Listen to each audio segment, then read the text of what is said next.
Bonjour, en direct de la cité scolaire d'Artagnan de Nogaro, nous allons vous présenter l'entreprise Cousseau.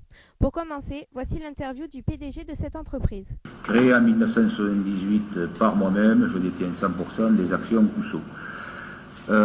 Déjà dans votre interview, vous me demandez le temps que ça a pris. Bon, je ne me rappelle pas exactement à l'époque parce que c'était en 1978, mais je pense que ça m'a pris à peu près 6 mois entre, je dirais, une réflexion mûrie et le fait de commencer, quoi. Bon, la clientèle, alors ce sont tous des clients que vous ne connaissez peut-être pas, mais enfin Airbus, vous connaissez, on en parle assez souvent, Dassault, bon, Aerolia peut-être un peu moins, Messier Bugatti Lotti, c'est le leader mondial des trains d'atterrissage, Turbomeca, c'est un fabricant de moteurs d'hélicoptères, bon, Dassault, c'est les avions Falcon, les avions militaires, et Airbus, c'est les avions que vous connaissez, les A320, A380, tout ce qu'on peut voir dans les médias. Un petit peu plus de 130. Bon, un historique, en 2000, on était 50. Donc, vous voyez l'évolution qu'il y a eu en une quinzaine d'années, quoi. Donc, 2013, bon, ben voilà, on va passer entre 130 et 140 personnes. La moyenne d'âge, une pyramide d'âge qui est très favorable au développement de l'entreprise, 38 ans. Donc, une équipe de jeunes et de jeunes managers aussi. Le plus ancien étant moi. Quels sont les pourcentages du nombre de personnes par service? La production, c'est plus de 60%. La qualité et le contrôle, c'est 10%. Les méthodes, l'industrialisation, c'est 10%. La gestion de production, c'est 6%. La direction compta 3%. L'informatique 2%. L'entretien 2%. Les achats 2%. Et le commercial 1%. Voilà la répartition aussi du nombre de personnes par secteur d'activité. Ce qui vous donne aussi, je dirais, les différents métiers que nous pouvons avoir. Production, ça veut dire la fabrication des pièces, le contrôle et la qualité, mais la qualité pour écrire les procédures, le contrôle pour contrôler tout ce qu'on va faire, les méthodes pour industrialiser, mettre en place tous les process. La GP, alors on travaille avec des termes, nous ici, qu'on n'écrit pas les mots en entier. GP, ça veut dire gestion de production. GP et ordo et ordonnancement, donc c'est tout ce qui touche à l'ordonnancement des ordres de fabrication et la gestion de production. Voilà, le par machine, bon, aujourd'hui c'est 26 machines à commande numérique. L'équipement informatique aujourd'hui, c'est 120 postes informatiques en réseau, donc c'est quand même important, avec plusieurs logiciels pour gérer, je dirais, la globalité de l'entreprise. Un opérateur nous a montré la plus ancienne machine de l'entreprise.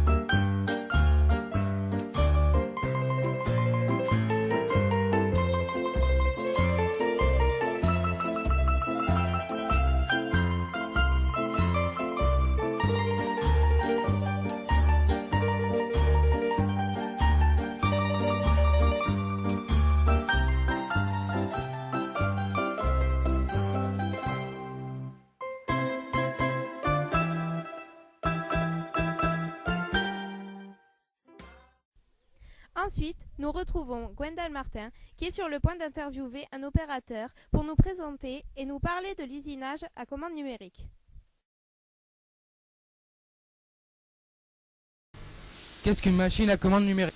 Une machine à commande numérique, c'est une machine qui sert à usiner des pièces et avec un marché des programmes.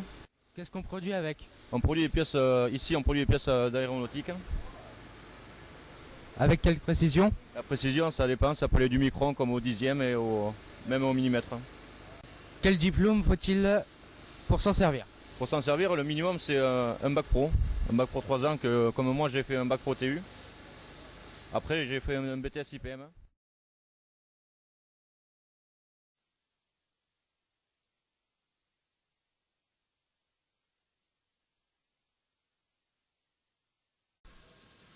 Voilà, cette machine, comparée à celle qu'on a vue tout à l'heure, là-bas c'était un vertical, c'est-à-dire la broche est verticale. c'est-à-dire par rapport à la table. Maintenant, on travaille sur une machine horizontale, c'est-à-dire qu'il y a la broche qui est horizontale à la table. Voilà.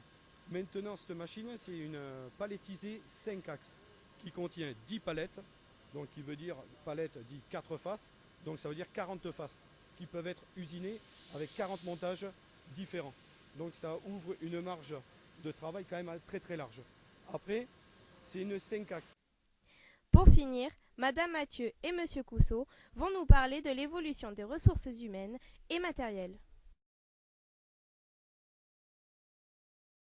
Le développement foncier, on a agrandi l'usine ici de 2400 mètres carrés avec 1000 mètres carrés de sous-sol, donc ça fait 3400 mètres carrés au total. On a une réserve foncière ici de 15 000 mètres carrés, un peu moins maintenant, on en a quand même mangé un petit peu, mais on a 1 hectare de terrain encore disponible. Donc, qu'est-ce qui va être mis dans cet entrepôt? Voilà, très bien. Donc ici, c'est un atelier qui a été rajouté, qui a été accolé à celui qu'on a déjà présent, qu'on double la surface usinage, quoi. Donc ici, il va y avoir d'autres machines, donc des machines 5 axes, donc peut-être un MCM et un 5 axes qui va arriver derrière, et sûrement d'autres machines 9 axes qui vont arriver. Ça représente une surface de 3000 m² à peu près. Voilà. Donc c'est des demandes aussi clients qui sont faites parce qu'on est obligé de subvenir à un besoin. Donc il faut de la place pour pouvoir leur dire qu'il va y avoir d'autres machines, pour pouvoir avoir d'autres commandes. Monsieur Cousseau, au vu de l'évolution du chiffre d'affaires, pensait pouvoir embaucher entre 25 et 30 personnes, surtout des opérateurs sur machine à commande numérique. Donc pour trouver 25 ou 30 opérateurs, ce n'était pas spécialement facile. Donc j'ai surtout été visiter les lycées. Vous êtes les étoiles, nous sommes l'univers. Vous êtes un grain de sable, nous sommes le désert. Vous êtes 1000 pages et moi je suis la plume. Oh, oh, oh, oh, oh, oh. Vous êtes l'horizon et nous sommes la mer. Vous êtes les saisons et nous sommes la terre. Vous êtes le rivage et moi je suis l'écume. Oh, oh, oh, oh. Vous êtes les étoiles, nous sommes l'univers. Vous êtes un grain de sable, nous sommes le désert. Vous êtes 1000 pages et moi je suis la plume. Oh, oh, oh, oh, oh, oh. Vous êtes l'horizon et nous sommes la mer. Vous êtes les saisons et nous sommes la terre. Vous êtes le rivage et moi je suis l'équipe.